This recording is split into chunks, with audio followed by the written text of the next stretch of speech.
Hello viewers and welcome to another edition of Fabz One-on-One with Tate Makai.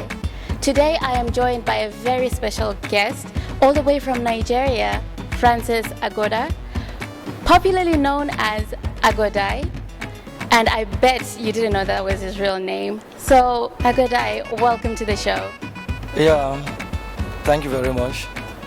It's good to see you again in Malaysia. It's obviously not your first time, so are you still familiar a bit from the last time that you came? The truth is that things change. You know, things change, environment change, things develop, and you meet new people, you make new friends, get new experiences, go different places, learn new things, and learn more about the people. But above all, Malaysia still remains Malaysia. And I believe they are just trying to meet up with the Vision 2020, which I'm saying, and they are really working on that, which is good. That's what was on 2020, people.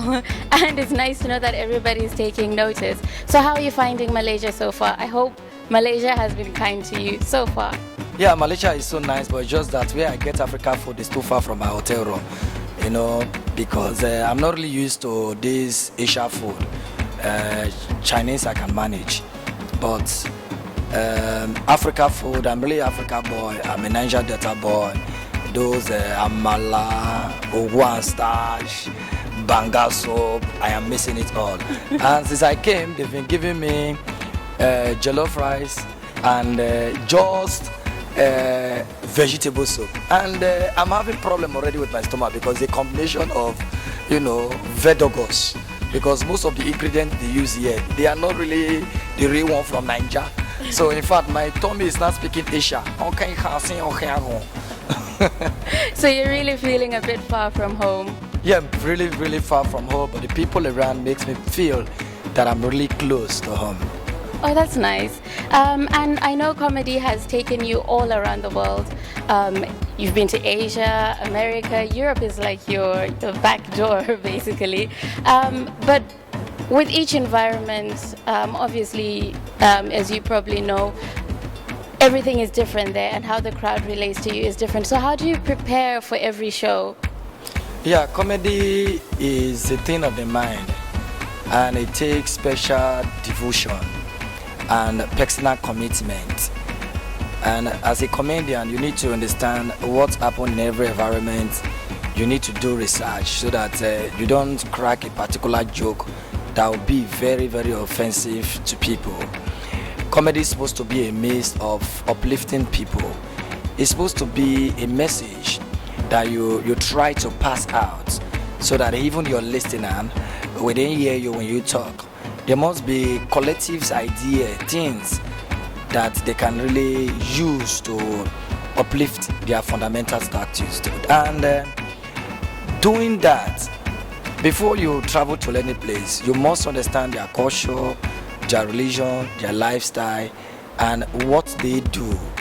You understand? Then you can able to put it in the comical way, you know, and also pass your message across.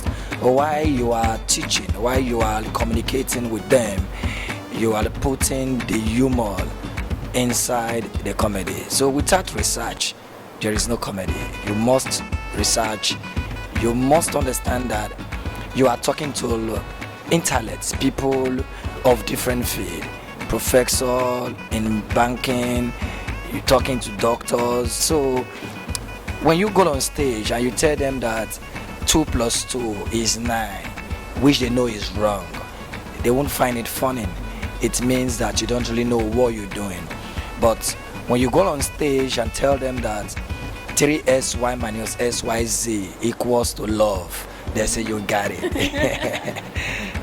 I noticed at the night of 100% Laughs, our crowd really felt at home with you. The audience really related to you on a more personal level. The way you moved around the crowd, and you know the way you handle people. Is it something that came out of experience, or is it just the way you are? You're a free person with everybody that comes around you. Yeah, first, as a performance artist, the first thing you should understand is for you to be very rotative. You have to rotate in your environment. You have to understand the people. You have to understand how you can communicate with them. You also have to understand what they want to hear at a particular time. And even if the people are not connecting, you must get them connected.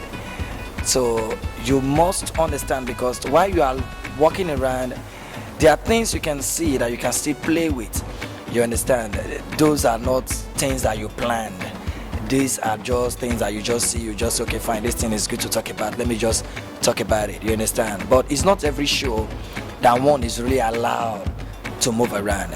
But for the event of yesterday, for the calibers of people, it was mostly like a family event, and some young guys that have made it, and they just want to listen to you. And the arrangement permits me, the sitting arrangement permits me to walk around to get the people connected to my connectivity. Okay, so you adapt to every situation and every environment. So congratulations. I understand now is 18 years on stage. You're celebrating 18 years on stage. So is there any way that you're celebrating specially, because this is obviously a big milestone for you? Yeah, I did my 15 years on stage. That was 2011. And I intend to celebrate, by God's grace, my 20 years on stage. And doing that, I have to give back to the society, discover those that really want to be more than Agodai, not those that want to be like Agodai. You cannot be like Agodai, you can only get better than Agodai. You know, so we're planning something, you know, in terms of giving back to society, in terms of giving back to the streets that give you the platform for you to climb, for you to excel, you understand, which we are already doing one way or the other. But the 20 years on stage would be a wonderful celebration. Life, we just hope and we wait, and we just have to pray that God, you know, keep us till that 20 years time. But for now, 18 years, looking back from where I'm coming from, where I am now, and where I'm heading to, the only thing I can say is thank God. Well, we thank God for your life as well. So I'm very curious. This is something that I've always wanted to ask you. As a comedian, obviously people see you as somebody that is funny, somebody that is entertaining. And I understand you're married and you have a family. So when you met your wife, was it difficult to get through to her, for her to take you seriously? Was she seeing just the comedian in you, or how did that happen? Yeah, the fact is that it's only when you're on stage that you can exhibit some foolery act, trying to, you know, use the present environment and create something humor out of it.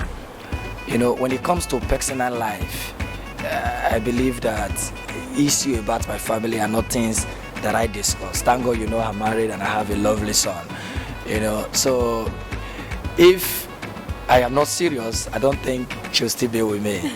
And if you want to know how comedians, how serious they are, try to engage her for events. They charge you, and when you start making the preparation of how they will come to your event, then you know how serious they are. Well, I am glad that it's not everything that is a foolery. So as you see, Agodai, don't think that off stage he's just going to be kidding and joking with you. He has his serious moments too. But thank you, Agodai, for joining us at Fabz Magazine. It has been a great pleasure. And the night of 100% laughter, you made it amazing. You made it wonderful, and we really enjoyed it. And as you promised, you said you were going to talk about love, life, and divorce, which was quite interesting. And I'm sure the crowd learned so much from you. I mean, it felt like we were being taught a lesson, but with a bit of humor from it. And I hope that our audience got something from you, because there were words of wisdom that was included in that show.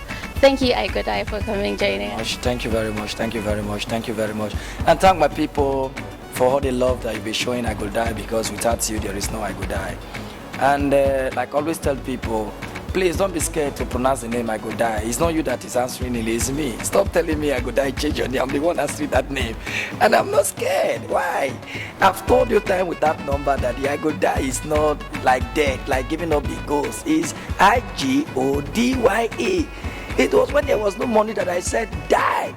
Like DIE. Now you've given me money, I have changed it from DIE to TYE. Now do you know that the name now is now I Go Die? IGODYE is initiative guide of developing youth endowment. Call it I Go Die. That be your name. Now make it out. Alright, thank you very much for the love. I love you all. Till we meet again, the promised land. I never over measure effort because I never want to go there now. I'm enjoying here now. Until it's there, see you, love you all. Thank you. Continue to do the good work, and may God protect us so that we see the promised land. You know, we'll see. Bye bye. Well, there you have it, viewers. That was I Go Die. And we've learned something new, that his name actually stands for something very positive. It is not I Go Die as in death. But as you know, how we do it here at Fabz Magazine, if it's not fabulous, you're not going to find it on Fabz Magazine. That's a wrap, people.